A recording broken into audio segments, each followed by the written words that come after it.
guys, I'm Danny, and welcome to the Danny Experience. These are the 10 things I hated while sailing on the Carnival Radiance. This was my second time on this ship, so let's get into my dislikes. Number one was the sail away party. It was no sail away party outside because the weather was gloomy. It wasn't really raining, but it was kind of like misty. And we left the port at 3:30, I believe, and it was cloudy and all that. So we had to have it in the atrium on the third floor. As you can see, it's a very condensed space and not really much room to move around and get rowdy and party like a normal celery party outside on the Lido deck. You can see it had like a different feel. People weren't really into it and very hype like it usually is. It was very, very lackluster. It was my first time ever having an inside subway party, but this was also my second time on this particular ship. Number two, Ensenada didn't have any free restroom. It cost anywhere from a quarter to $1 to use the restroom, and it says like that in majority of Mexico because of the sewage system. Number three, the excursion I booked was like a top 10 Ensenada spots.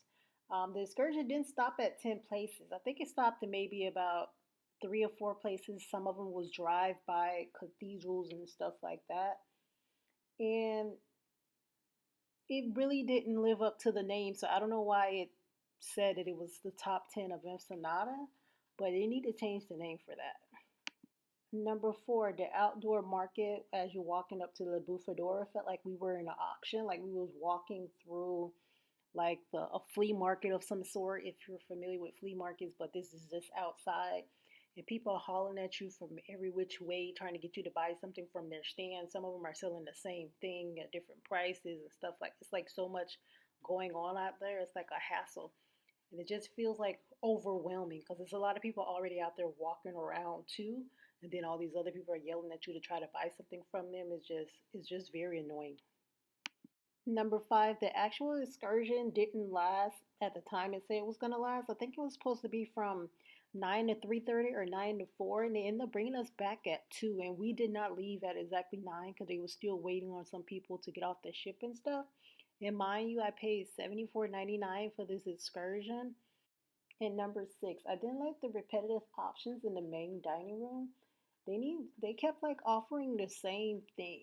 See, some of the stuff that I had in the main dining room I had 2 years ago when I first took this trip.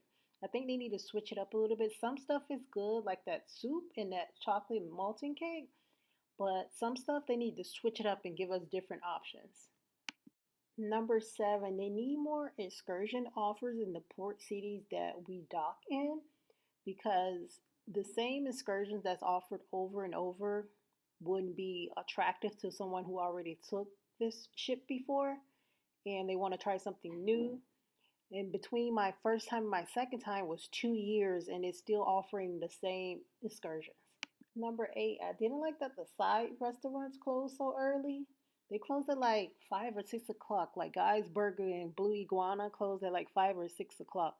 The only thing that stayed open late is pizza, and I think that closes at maybe 3 or 4 o'clock in the morning. I guess for all like the drunk people coming from the club and stuff like that.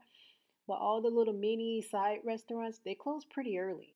Number nine, they need some new game shows and events sprinkled in with the classes that they have. Because they do have Deal or No Deal and they have Bingo. But those pretty much the only interactive games that we can see on this ship. They also have the Love and Marriage show, but that's kind of not really a game show. Number 10, I did not like that Pig and Anchor was only open for 2 hours. So it's only open for 2 hours on sea day, and you can see this line is outrageous. It took me maybe 45 minutes to get something to eat, and it was extremely long. And I really wanted to try this restaurant because I heard so many mixed reviews about it. So yeah, they need to like incorporate this into like regular dining instead of just 2 hours on sea day because a lot of people do want to try. I know it was one of the restaurants that I wanted to try. I didn't even know where it was located my first time I sailed this ship. So yeah. So those were the 10 things I hated about the Carnival Radiance. Don't forget to subscribe, leave a comment, and if you have any questions, leave it down below. Thank you for watching. Have a good day.